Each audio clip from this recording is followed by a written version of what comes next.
Hello everyone! Welcome back to Persimmons and Paperbacks. My name is Ellie. I'm AJ. And today we're going to talk about us swapping our three favorite books and potentially fighting and ending our friendship. So it should be really fun. Yeah. Putting our friendship to the test. So the way we're gonna do it is we gave each other three books. So we're just gonna swap back and forth and do like one book that Ellie chose and then one book I chose, and we'll give like a brief summary of the book and then or like a brief synopsis of the book, and then spoiler alert, like we will try and talk about the actual book and our thoughts on it. And then we'll kind of just have a discussion from there. So not sure how long this will be, but we'll see. Because we both have a lot of thoughts. So many thoughts. The first book is Midnight Library, which is a book that Ellie gave me. So Midnight Library by Matt Haig is a book about this girl named Nora who literally is like so depressed and suicidal. And so she ends up like having like kind of like the worst sequence of events in her life happen. And then she like tries to commit suicide, but she doesn't actually die. And in her like fugue state, she like goes into this like library that's full of records that are just like all of her lives that she could have lived if she made one different choice or she decided to pursue something else. And then it kind of like goes from there as to like whether she'll, you know, like live or die, and like her experiencing all of these different lives that she could have had. Yeah. I'm not gonna lie, this was my least favorite out of the three. No! Oh no! Okay. I have a lot of thoughts. So yeah. I think that I understand the premise of the book, and I think like I totally understand the larger message, and I think like this might be like a larger qualm I have with just how frequent like this multiverse sort of like situation is, because like obviously like Endgame and like Everything Everywhere All at Once and just a lot of like Marvel films and just like a lot in general has been delving further into that, which I think maybe like maybe I'm just a little bit like fatigued from that in general, which is definitely possible. I think the main problem for me was that the like messaging didn't really hit. So yeah, I guess this is when I'll talk about like the ending and stuff like that. So if you haven't read it and you want to read it, like maybe skip ahead to this part. But yeah, okay, so Nora is like super depressed and like has like this relationship that she's like that she ends up ending, and like I don't know, like she doesn't really like Dan that much, who's like this man that she's been dating for a while. And then also like a lot of the alternate universes she ends up in, she's like married to him, or like she, and like, you know, there's just various paths that she could have taken. However, I don't know, like I feel like the paths she could have taken, like they didn't feel like actual regrets and things that she would have wanted, right? Which in the end what happens is like she just ends up going back to her own life and like realizing that that was like fine in the end, right? I think the problem for me was that like it definitely felt like a larger thing on like suicide and depression and like really like important themes and stuff like that. But I think like it wasn't a super nuanced take on like depression and suicide, because it was like she wanted to like die and then she like dies, right? And now she's in this like middle space in this library and trying to figure out what other paths could have been better for her.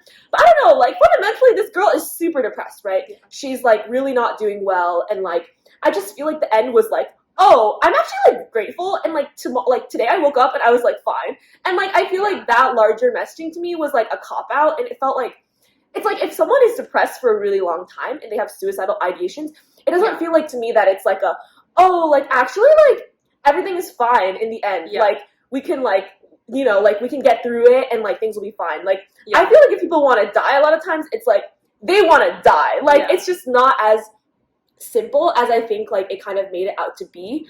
So I think that was like one thing that I felt in general that they didn't do a great job of in terms of like dealing with the whole concept of depression and suicide and like how the book kind of ends up being. And I don't know, like I think it definitely like has this larger theme and is like fantastical and makes you think about like your regrets in your own life and like things that you wish you were doing. but I don't know if it really like made me like think super deeply about like that sort of theme in my own life particularly.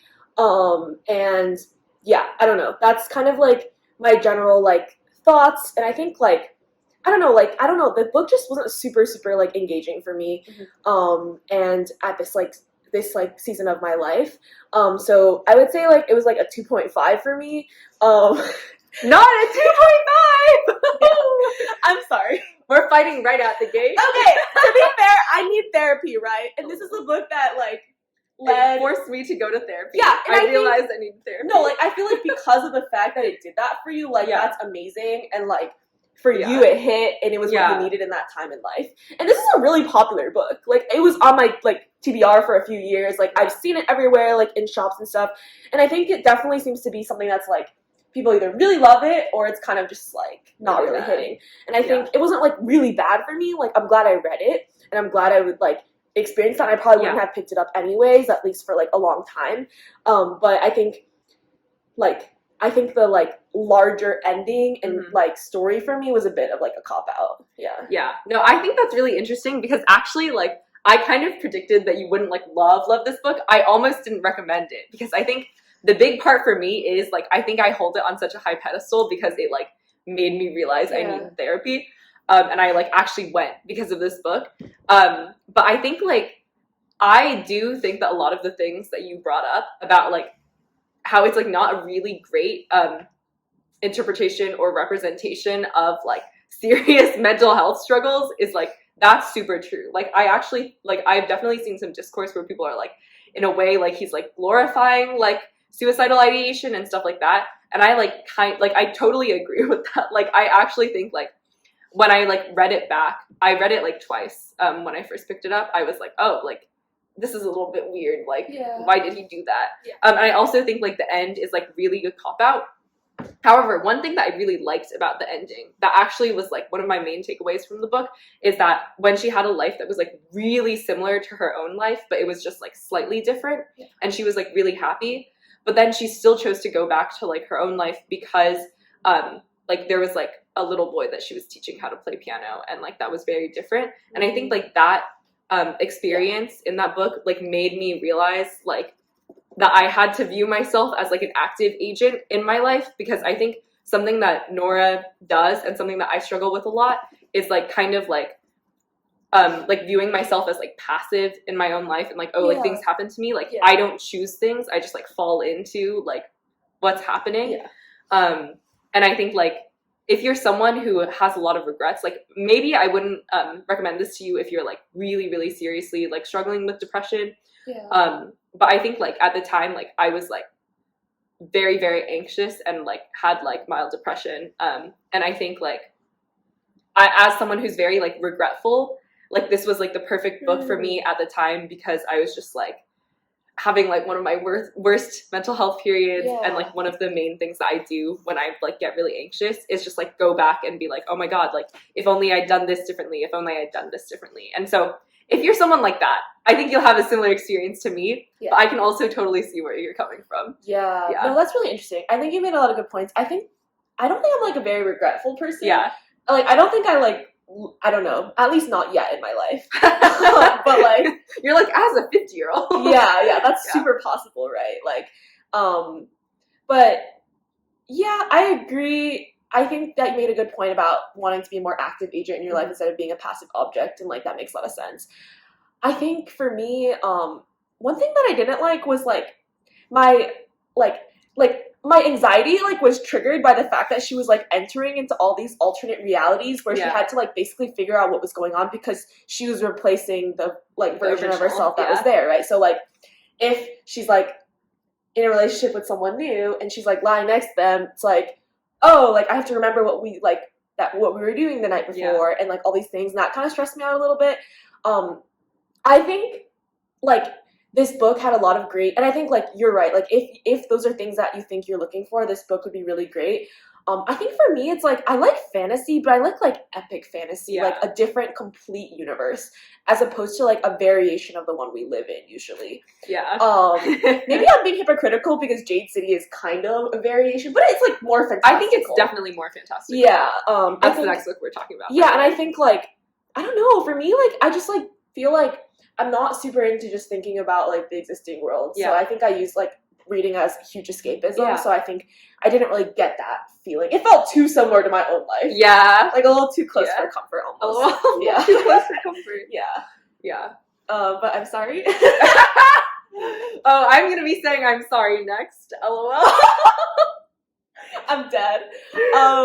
Yeah. All right. It's okay. Shall we continue? Yeah, let's continue. Okay. So our second book that was your pick for me to read, you're obsessed, was Jade City by Fonda Lee. I'll let you do the little synopsis. Yeah. Okay. So I think the way I describe this book to people, which I did mention, I think in our 22 faves video, is it's kind of like Godfather meets like Hong Kong street fighting, like kung fu kind of vibes.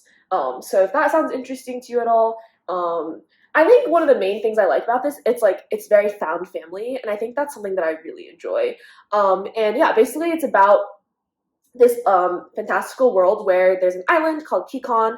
It's kind of similar to like Hong Kong, I would say, in terms of geography. And on this island, they have jade, so like the resource, and there are two like warring clans. And one of them is the Call family, which is like the main family we're following. So you get really introduced in like super ingrained into those characters in that family. And then the other family is the Ites.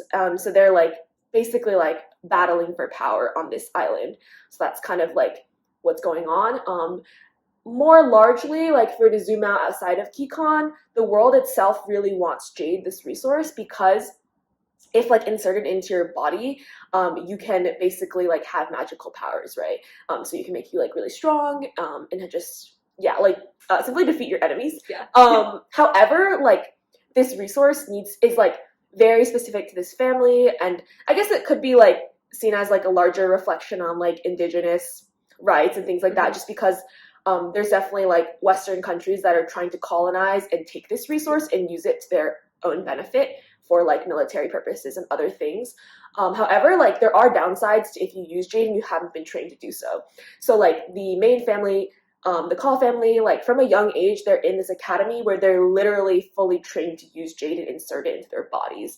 So like the more jade you have, the more powerful you are, and it's seen as like a sign of like, oh shit, like this person has a ton of jade, right? Like they're a baddie, like it's like in their fucking like face or like on their body. So it's like very apparent, right? But yeah, so it's like basically if you like have jade, you're like a green bone. So that's what the trilogy is called, the Green Bone Saga. And yeah, that's like the main premise. The main character we follow in book one is like Hilo. And there's like 3 siblings, and then there's also like it's very intergenerational. Yeah. So it follows like a bunch of generations. And I will say it takes a while to get into, and it's quite a thick boy.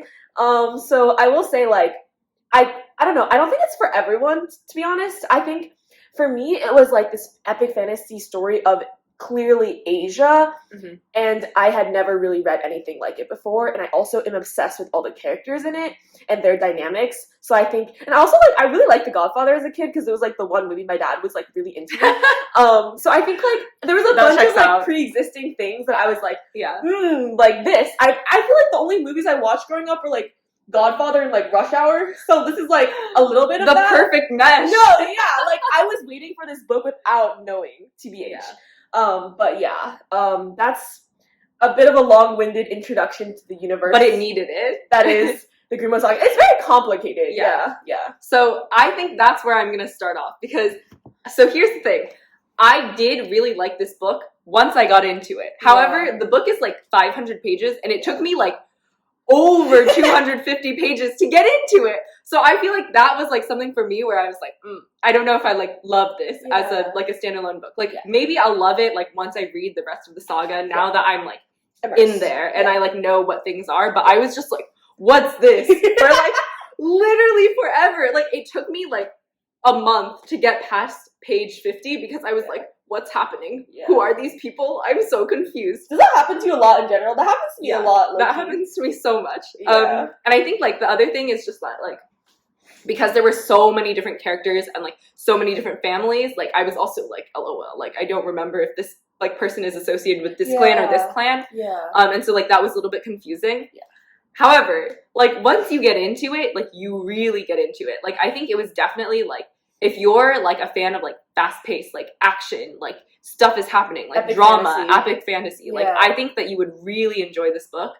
I think the thing for me is like that has never been a genre that I could really get into because like I can't get past the world building. Yeah. So because of that, I feel like it was like more of like a 3.5 for me, like in terms of star ratings, just because I was like, man, like I'm really trucking through this for like forever. If it took you 250 pages to get into it, then it's not a 5-star rating. Yeah. Because you're like slugging along. That being said, like I do think that you it see was the like, appeal. Yeah, I do think it was really good. And like once I got into it, I was like, oh my god, there's so many twists and turns. Like it's really giving mafia movie. Like it's like incredible. Do you like that sort of? It's not usually like I don't usually like action, I feel like. However, I was like obsessed with like some of the characters. Like Ogden, I was like obsessed. I was like, I just want you to make it through the series alive. Like there's also like queer characters Yeah. and there's romance. There's like everything. There's a lot of baddies in it. Like there's very like matriarchal lines as well. Like the 8 family. Yeah. And yeah, it's super complicated and I feel like it's like very what is the word? Like it's very whole. Yeah. Like there's no really like missing pieces. Yeah. It's like super comprehensive. Yeah, super exactly. That's the word I was looking for. Like for example, this is like the map of Kikon. Yeah. So like she's got the map, she's got the fucking She's got key. everything. This lady, I don't know how she did that shit, but Fondly Queen. Yeah. Yeah. So I don't know if we're fighting over this, but I think it's mainly just because like I don't think it was any fault of the book, except for that I was just like, huh? For like forever. Like literally huh until after like the first big like plot twist happened where I was like, oh, I didn't expect I think for me it took me maybe like not 250 pages, but maybe like 100 or so to get into it. So I think it was faster pickup for me. But definitely totally get what you're saying. And I think like once you get into it though, it's like it's hard for me to get out. Like I was obsessed and I was so immersed and I was like, this is the only thing that I care about. But also, like, I was reading it this summer in Italy when I was so fucking bored. And I was just sitting, like at this random poolside reading it all day, every day. Like, I had it on my Kindle and I was just, like, fucking going through it. Like, because I had nothing else to do. But, yeah, like, I think it's not for everyone. Also, like, yeah, I don't know. Like, it seems like epic fantasy might not be, like, my go-to genre. Yeah. But I think I like... I feel like we've talked about this. I think I like 350 plus page fantasy books the best. Yeah. And also like trilogies are like my shit. Like I love trilogies. So this is love like long stories, like world building, everything. Yeah. Yeah, exactly. Yeah. So I think if those things are things that sound like something you like, then you might enjoy it. There's also so there's a trilogy. There's also a prequel, like a 0.5 or like the previous book prior. That's like not super relevant in terms of characters, but like is in the same world. And then she's also coming out with like a separate book this year. But I don't know. Like I feel like in high school or just like earlier, I just really did not know that like a Fondly existed. So I'm like obsessed. I think inherently because it's like an Asian story, but it doesn't feel necessarily like it's not ancient history, right? It's like completely different. And I think it's like incredible. And very cool. All right, shall we move on? Yes. All right. Okay, what's 3? Radio Silence. Oh my gosh. By Alice Oseman. I think this is like her favorite book ever. I think this is the book that'll actually make us fight. If you didn't like it. However, it's okay. We can get through it. You're like, it's fine. It's fine. It's fine. Yeah. Crying. Okay. I can give the short synopsis. Basically, Radio Silence is a story about these 2 friends, Aled and Francis, and they have like a podcast together. And it's just like very, I guess like they have a very wholesome friendship, and it's like following their development of their friendship, but also following like kind of like the end of their childhood, like they're about to go to university and stuff like that. And so, yeah, I really liked it. It's by Alice Oseman, who also wrote like Heartstopper series, which I'm sure y'all have like probably read it or heard of the Netflix. She wrote like Solitaire too, right? Yeah, she also wrote Solitaire, and also Loveless, if you know that one. But yeah, do you want to give your thoughts, and then I'll weigh in on your thoughts? Yeah, for sure. Yeah. Okay, I think this was my favorite out of the 3 books that Ellie gave me. I think I really like when stories have like this larger like theme, like project or some kind of like specialty that the characters are immersed in, that like really adds to like the world building and adds to the like dynamics of how the characters interact. And I think like the fact that they have this like YouTube show or like podcast that they like both love and are obsessed with, and one of them actually created, makes it so that it's like this like special like surprise sort of thing, right? Mm-hmm. And I think I really liked that aspect. Like the show, the like name of the book is named after like the main character in the show. So the show is called like University, and the main character is named Radio Silence. I feel like the show itself I wasn't like obsessed with. Like I like when it's like a book in a book, or a film in a book, and it's like you're getting double plot. I like that a lot. Definitely had that aspect in this book. And yeah, I don't know. I think the characters were really likable. I think for me, it was probably like a 4 out of 5, maybe like a 3.5 rounded up. Just because I think YA is just not something I gravitate towards anymore. I think it's a genre that I don't know, like not that I've outgrown it, but it's just like, it's not something that I like resonate with as much quite. But I think like, for example, a lot of the themes that come out of this book are things that I deeply related to in high school. And I think, like Frances, the main character, who's like really nerdy and kind of like, I think one of the larger messages, correct me if I'm wrong, is like basically this larger theme that like she's like only thinks she's like good for school. Like everyone, like her friends are shitty. Like they're so fucking shitty so to bad. her. And like literally she doesn't have friends, right? So like her friends at school are just like, oh, you're just like the head girl, whatever, because it's like also set in the UK. So like basically like you study for your A-level exams or whatever it's called, and then you get into college. Like she wanted to get into like Cambridge or something. And then I think one of the larger themes she comes out is that like, oh my god, I'm like not just like my grades and my like I don't know, academic abilities. Like I have agency in my life. I am artistic. I'm like multifaceted, and like she basically like likes drawing and like basically helps do a lot of the graphics and stuff for the show, which I thought was really cool. I don't know. I think one larger plot hole for me was that so Frances is like lived in this neighborhood across the street from Alid and Carrie for like a while, I think. And Frances and Carrie, who's Alid's twin, used to be like besties, right? However, like Carrie ran away, which was like, I don't know that if that aspect of the book really added a lot for me, because I was like constantly thinking that she was dead, and then she like wasn't dead, but it kind of felt like this ominous like presence like looming over the book, and it didn't really feel super conclusive in the end to me, I think. But I think it was weird how like Frances and Alid had like so many things in common. Like first of all, the fact that Frances's favorite thing in the world is this show that he makes. Like he created it. He is University, right? And like the fact that they suddenly discover this after like living next to each other for like I think over a decade made no sense to me. I was like, huh? But like I feel like you did see it coming, because you're like, oh, random quiet Alid is like just like here. And you're like, who's Alid? He's like, the only thing like they say about him is basically that he's like the sidekick of this other person named Daniel. So it's basically like an all-girls school, all-boys school. And Daniel is like this Asian kid who like is also like gunner, like super hardo. Like Daniel is like the most hardo. Like Daniel's like ever. I'm going to Oxford and Cambridge. I don't know. Like, and he was kind of weird at first, like Daniel. But you become like you see different sides of him, and he's like at first just like the like hardo Asian kid, but definitely like, and then basically Alid like follows him around all the time, which I was like, that's kind of weird. But then like I could see that something deeper was building up, and what ends up happening is that, spoiler alert, like they are like lovers. So like Daniel and Alid are like best friends, but also like they have this like complex romantic relationship where like they like are intimate in some ways and have been for a while, but it's like growing up in this small town, they have like internalized homophobia.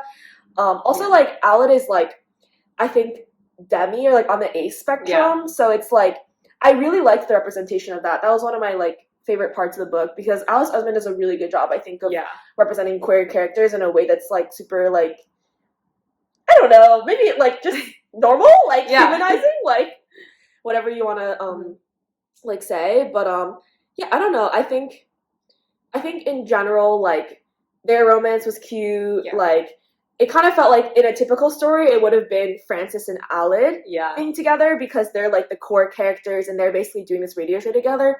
I will say Francis was really annoying at times. Like for example, the reason why the radio show like basically like Alid has been anonymous this entire time by making this show, right? And like I don't think he's like mega popular, but he's like got like 30K views a video, which is like not like, oh my god, it's like not like, oh my god, it's University, it's like the new Bridgerton or something, but it's like kind of it's like, a lot. It's like a good amount.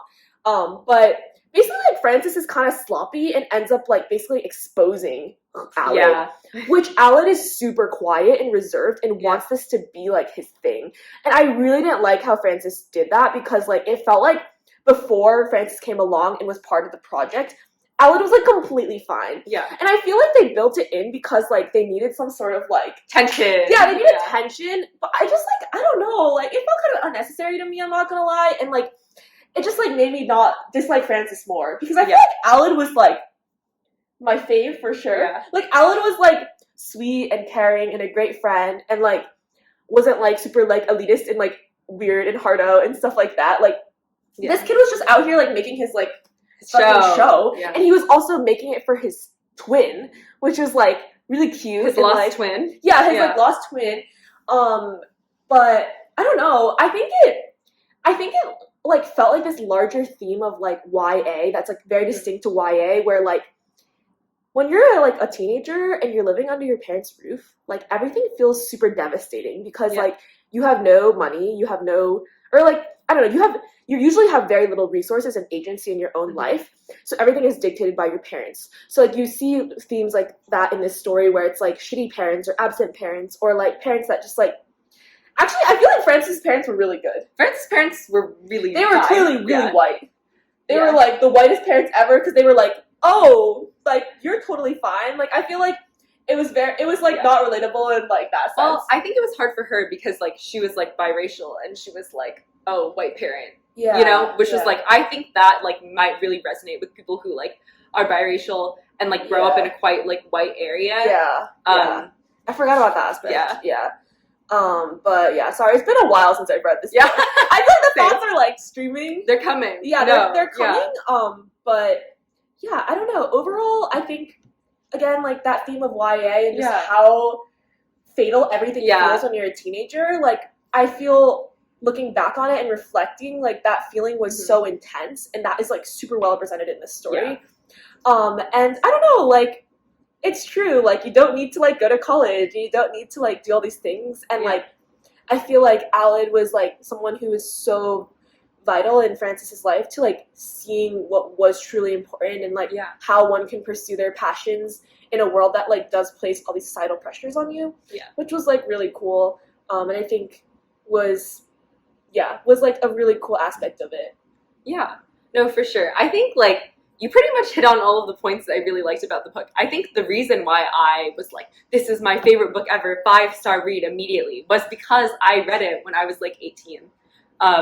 So I think like it hit a lot closer for me. Like I honestly think if I reread it now, I would be like not as much like relating to it, or like I would just love it because like I read it initially at the right time. Yeah. But I do really like that it focuses on like a platonic relationship. I think especially at that time there weren't a lot of books like that were like YA. Again, like you were saying, Alice Oseman just does an incredible job of like representing queer like people as actual people. Like that's really insane. Crazy. And I think it's also just like from someone who like I guess like related to Francis a lot. I think it was like it would be a very good read for like kids who grew up like talented and gifted, and like didn't really know what they want to do, and like always just felt like, oh, like my main personality trait is like I have to be good at school because like what else am I good for? Like I feel like that really like hits home in this book, which is like I don't know, like I thought that was like very good, and I don't know, like I just like I really like that aspect. As I said before, like I really liked that like not only was like the queer representation good, but I felt like there was like pretty good representation of like people who were not just white characters. Like I think that's like missing a lot of times from YA as well. Like Daniel's like Asian. Like I think Daniel, I think originally I was like, oh my god, like he's gonna be just like the most stereotypical L like person ever. Yeah. But like he like gradually got more depth and complexity as the book went on. And I think also like Francis like struggling with being biracial was like a big part of the book that I really liked.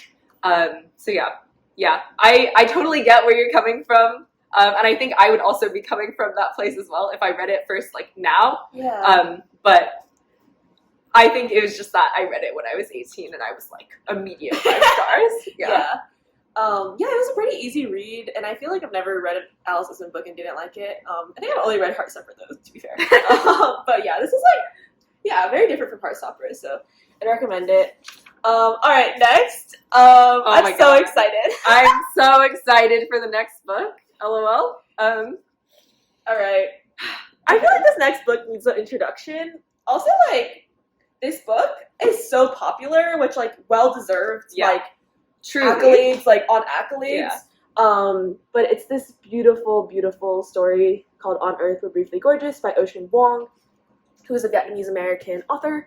And yeah, this story is, like, technically fiction, but I would say it's, like, got, you know, when an author takes elements of their own life, like, this is, like, a lot of that. Like, Little Dog, who's, like, the main character in this story, I think is Ocean, and the stories are Ocean's stories. However, because of the fact that, like, it's being written as, like, a letter to his mother, and just, like, the ways that he presents the story, I don't think he necessarily has classified it as, like, a memoir. Yeah. But yeah, so basically, like, in real life and in the story, like, Ocean's mom is dying, and she's like, she has like a terminal illness, and he was like mainly raised by her as well, and she also like is an immigrant from Vietnam, and he also immigrated here, so like her English is like not like she can't really like she's not super literate in English, so it's like this story is one that she, as his own mother, will never read, right? So she'll never be able to read it. However, like, he talks in, like, podcasts about how, like, when he's on this tour for this story and, like, she's in the audience, even though she, like, can't really understand a ton of what's going on, like, she literally saw, like, all these white people in the audience who were, like, lining up and paying money to see her son talk about a book and, like, literally, like, be in such deep reverence towards Ocean and respect for, like, his work and who he is, that it was, like, a moment that just, like, really stuck with her, right? And I think, like, this book, like, it touches on, like, so many themes. Like, it touches on themes of, like, how the Vietnam War, for example, impacted his mother, who, like, was living in Vietnam at the time and is the product of a marriage between a U.S. soldier and a Vietnamese woman who's his grandmother, so he's like a quarter white, and he is a literal product of the war as well. So yeah, like, if the Vietnam War hadn't happened, right, he wouldn't have been born, and he wouldn't have ended up in America either, right? So I think, like, there's, like, so many nuances to the book, and also, like, he's, like, a poet and, like, a literal, like, master of words. You can just tell that he's a poet from, like, the way that his prose reads. Like, literally, like, single sentences are just, like, hauntingly beautiful. Like, literally, like, I have, like, quotes pulled up on my laptop, but, like, like, one sentence. Sometimes you're erased before you're even given the chance of stating who you are. Like, amazing, brilliant, breathtaking. I think, like, I'll speed it up because I think we can talk, like, literally forever. But I think, like, I really liked how the book, like, explored language a lot. I thought that was really good. I think this is the book that I've highlighted the most. Like, I'm not a highlighter when it comes to reading, especially, like, digital, and I was reading it digital, and I was just, like, highlighting everything. Yeah. I think it's like a very nuanced and like deep take on like intergenerational trauma and immigrant trauma. Yeah. And I think this is especially because like he touched a lot upon like the impact of the Vietnam War as well. And I think it's also like, as a book, even though it was more a story about like little dog's life, it evoked a lot of the same feelings as like nonfiction or like memoirs have of like Asian American experiences. Like there were some points that I was like, oh, like the feeling that I'm feeling right now is the same feeling that I felt when I read like Minor Feelings by Kathy Park Hong. Yeah. But it's just like, it literally reads like poetry. Yeah. Yeah.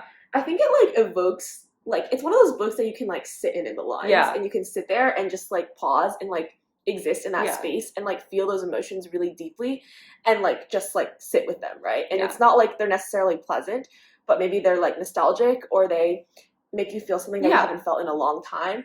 And yeah, I don't know, I didn't really explain what the book was about, lol, but like I think like being a letter to his mom, it's like, for example, Ocean is like queer, so like he has never been able to tell his mom about the relationships with like men that he's had, for example, before.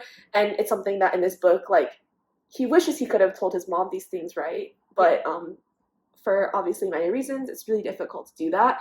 It also talks a lot about like gender and class and, and violence, because his mother is like an abuser in his life, and she's very abusive. However, she's like the main caregiver, and she does express love in many ways, and her life has been extraordinarily difficult. Not to like excuse the like abuse, but definitely like super nuanced in terms of like immigrant parents and how they can try their best, but also like that doesn't excuse the fact that they're often invoking like trauma and abuse onto their children. And I don't know, like for me, I think, okay, so like I'm originally from Connecticut and Ocean grew up in Hartford, so I think like it speaks a lot to the Asian American experience. That was one of the largest things I felt. Like he's Vietnamese and I'm not Vietnamese, but I think it resonated with me a lot in terms of where we grew up. He ends up like he's teaching at like UMass Amherst and teaching creative writing now, but also just like the Connecticut aspect, the Asian aspect. I was like literally just like mind blown, I think, when I read this book and wanted people to read it. And one of my favorite quotes is, "To be gorgeous, you must first be seen, but to be seen allows you to be hunted."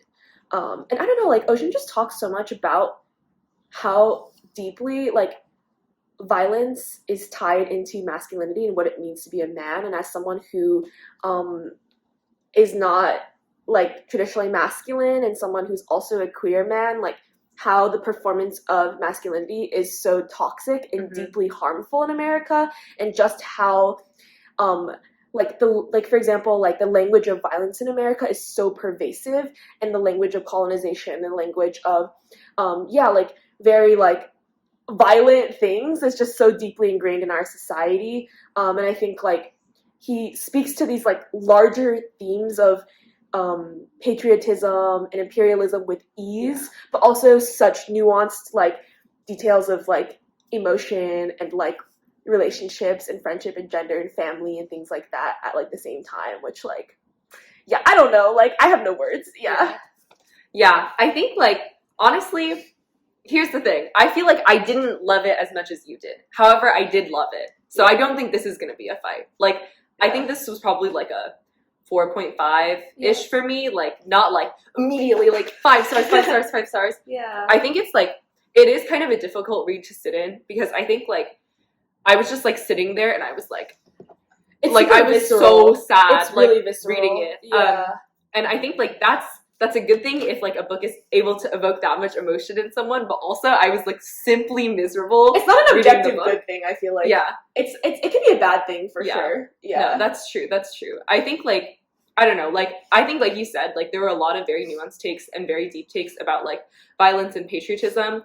I think like something that I really, really appreciated was like deeper takes on like language and like being able to like be and being able to exist like as it's tied to language. Like I think that was really, really powerful. And I think like if any of you all are like very interested in like that type of thing, you would really like the book as well. But definitely not a read for like if you want to be like happy, like have a really great time today. Like I think I cried like 4 times while reading it. So yeah. Yeah, I think it also just speaks to the fact that like the next generation of immigrants, like whether you want to consider it like first or second generation, like when we have access to education, access to language, and the grasp of like the arts and things like that, it's like simultaneously so great because like his mom is like doing manual labor, working in a nail salon her entire life, and like literally like eating shit, like literally like the worst job ever, like inhaling fumes all day, and like having to be like the submissive, like apologetic Asian woman who like he hates that, right? Like he hates that shit, and now that he doesn't have to do that, he's financially independent. He's made his way into higher academia and is writing and is successful, but also like he's profiting off of his trauma. He's profiting off of like he's profiting mainly off of like a lot of like, I don't know, white viewership, and like just like it's a very complicated relationship, I think, with writing in itself, because he does write especially so deeply related to his own life. But yeah, I'd recommend like checking out his first collection of poems, Night Sky with Exit Wounds. I would say that's like for me right up there. And yeah, Time is a Mother was really good as well, and he's also coming out with a novel, so like this man's just really out here. And I don't know, writing. I just love Ocean, so like I'm like obsessed. I would say Ocean's like definitely one of me and my like close friends' like favorite authors, and like this book is one that I've read multiple times, and I haven't read many books multiple times. And I think I understand, like, I don't know, when I first read it, which was like maybe sophomore year of high school, I was like obsessed. And I think when I've reread it now, I haven't felt that same way quite, but I will say like I think it's a worthwhile read for anyone, but especially if you relate to any of these things, and it just like elicits like these emotions that like I don't like, it's just something like magical about it. No, I think it's like, especially if you're like Asian American, I feel like you'll read it and sometimes there'll just be like singular sentences where you're like, oh my god, like this describes like how I felt, like it's literally on paper and like you never have been able to like express it properly, and it's like he does it with such ease. Literally like one sentence, like one paragraph. It's like, it's literally wild. But we're getting to the end here, but next book is mine. It's This Is How You Lose the Time War, by Amal Almatar and Max Gladstone. I think we might actually fight on this, because this is like, so to give a brief synopsis of the book, it's basically a like sci-fi kind of like fantasy book.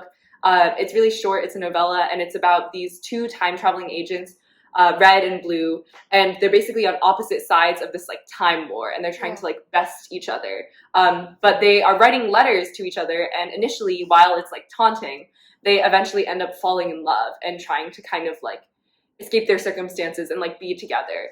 And it's literally like, the last book was also like, you can tell that this author is a poet and is writing a novel. This book is also like, you can tell this author is a poet and writing 100%. A novel, because the writing is just like 10 out of 10, like chef's kiss. And I think like, ever. That's like a lot of the reason why I like it, but it's also just like such a mismatch of like genres. It's also like a sapphic romance, like it's literally incredible. But I'll let you give your thoughts on it. I could talk forever about it. Yes, that was a great introduction to the book. Okay, I have a lot of mixed opinions on this book, I think. I think for me, I completely agree. The writing, 10 out of 10. Like, immaculate. This author, like, is simply at the peak of prose.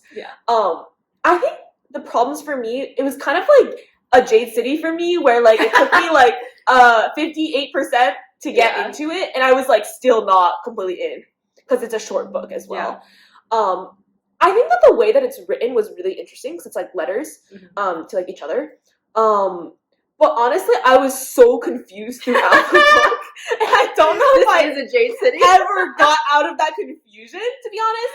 Like, it took me forever to realize that it was like Red and Blue, and they were on these opposing armies, and one was like the commandment and one is the garden. I had to like draw a chart out, genuinely. I didn't fully understand how the time war was actually happening. Like, they seemed to be jumping through like strands of time, but like I literally think my brain is too small to grasp like what was actually the war, TBH. Like, I don't know, like it was I think it was a really interesting, unique premise.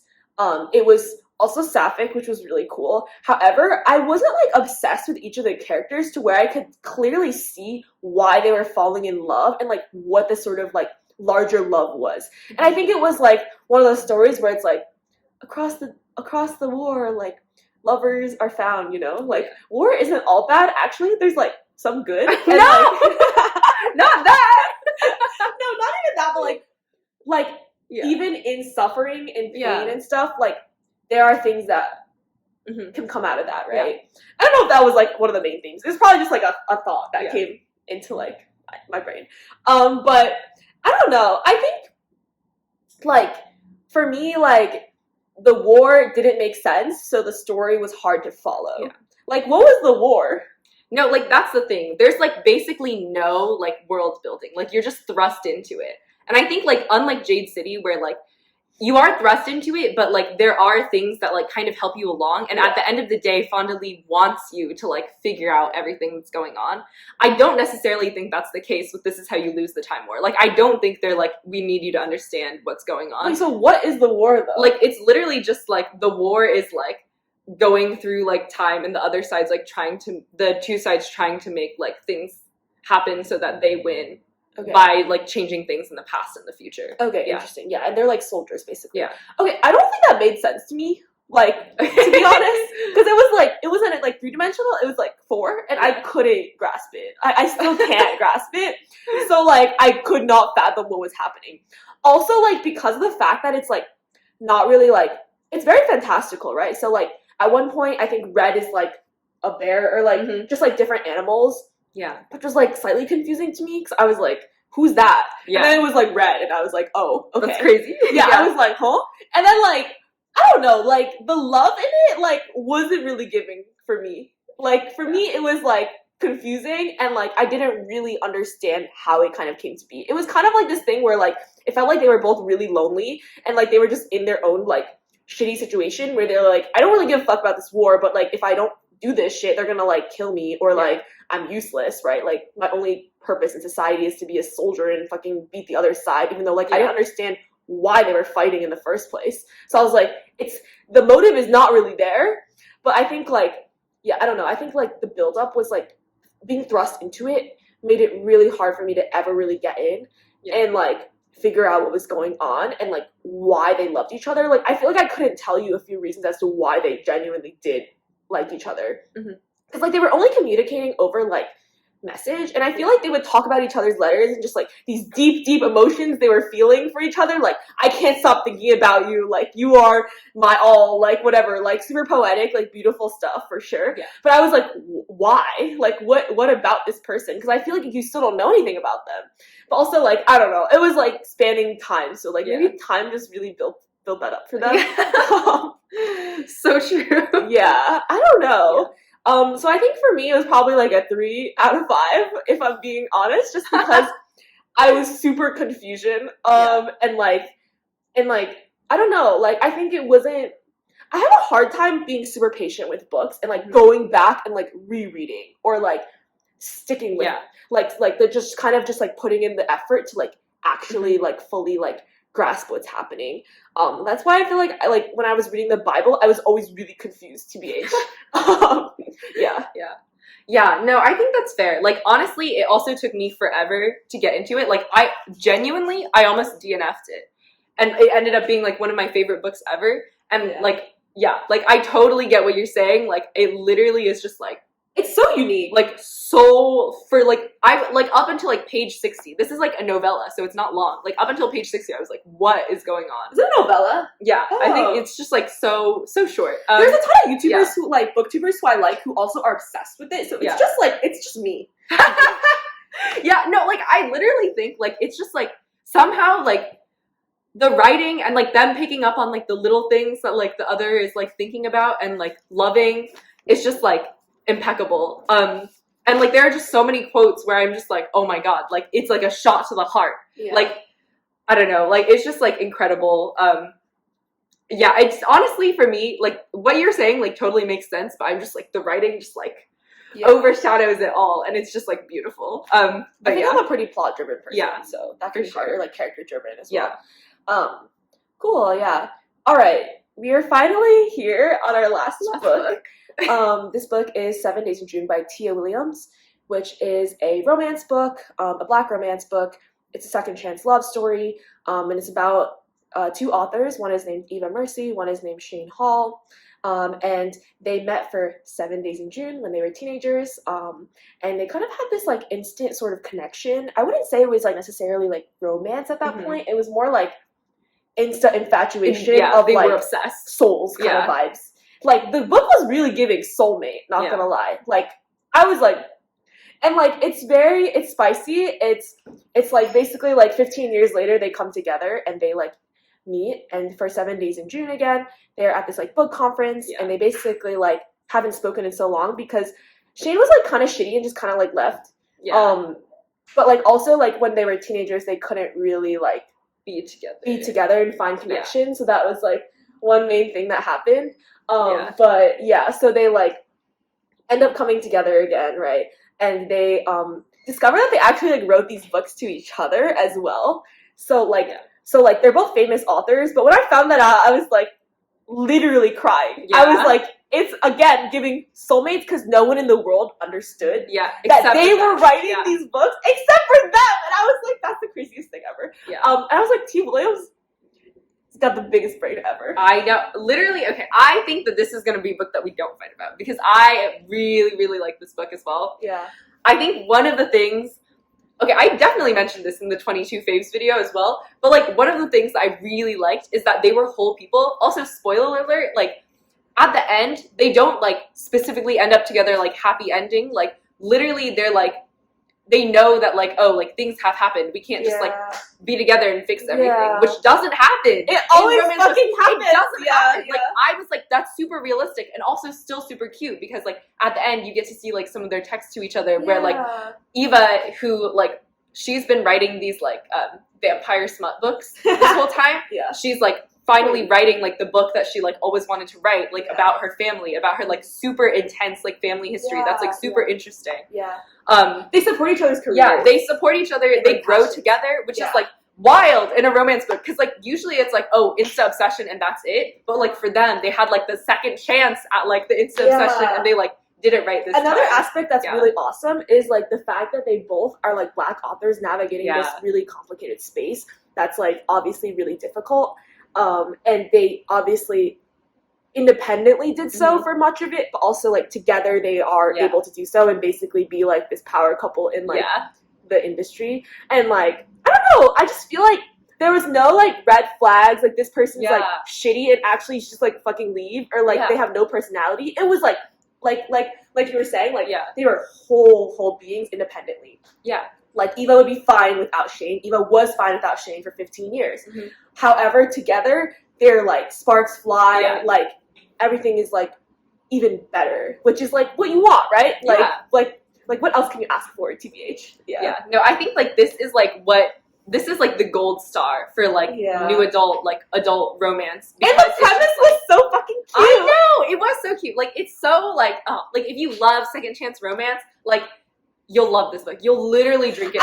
Like it's so good. I also loved like the other characters that were in the book. Like I think that they brought up like a lot of like interesting things that like I know like you were saying you were like really excited for like Yellow Fist by R.F. Kuang. I think a lot of the things that like are going to be explored in that book, like they explored in this book about like Black authorship, which was like that was really so good. Meta. And then like I also really liked like the side characters, like Eva's daughter Audra was like amazing, immaculate. Like I loved her as a character, and I think especially like with romance books, I feel like sometimes like the kids get written super weird. Like, it's, like these kids are like they could have replaced it with a dog. You know what I mean? But like Audra was like actually like a character and like was like an amazing character to have, and I really also liked her relationship with Shane as well.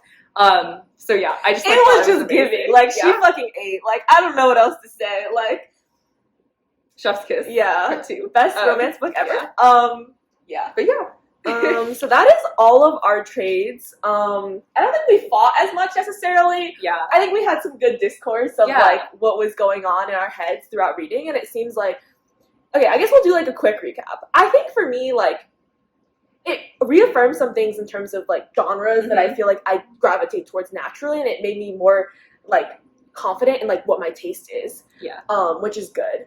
But I think like it was really nice to read books that you liked and to like read books I would have normally not really liked, and also like just even in this video, like hearing your thoughts on them, which were like often really like similar, but also there were so many things that you got from them, especially in like your distinct season of life. And like I think it was like overall like I would do it again for sure. Yeah. But I definitely think it reaffirmed that we have really different tastes. That's my main takeaway. I was reading Jade City and I was like, I'm trying to be obsessed. I'm trying to be obsessed. You were like, Fonda? I'm like, please, Fonda.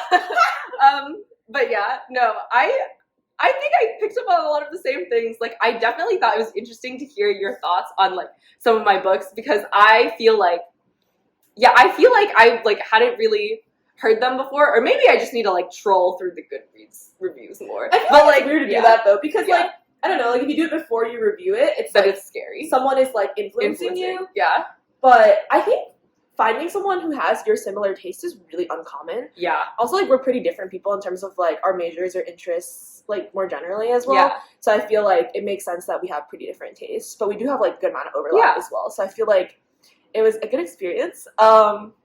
But yeah, I think overall, like, maybe we didn't find like our faves, but also like it was fun. But we found some good books. Yeah, and, for sure.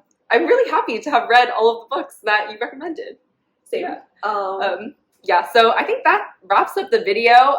Please, super short video. Yeah, super short video. Shortest video ever. Please like, subscribe, follow our socials down below. If you made it to the end of like this really terrifying video, the question to answer in the comments with is, what's your favorite genre of book? Maybe you'll line up with us, maybe you won't. Who knows? But yeah, thank you so much for watching. Bye.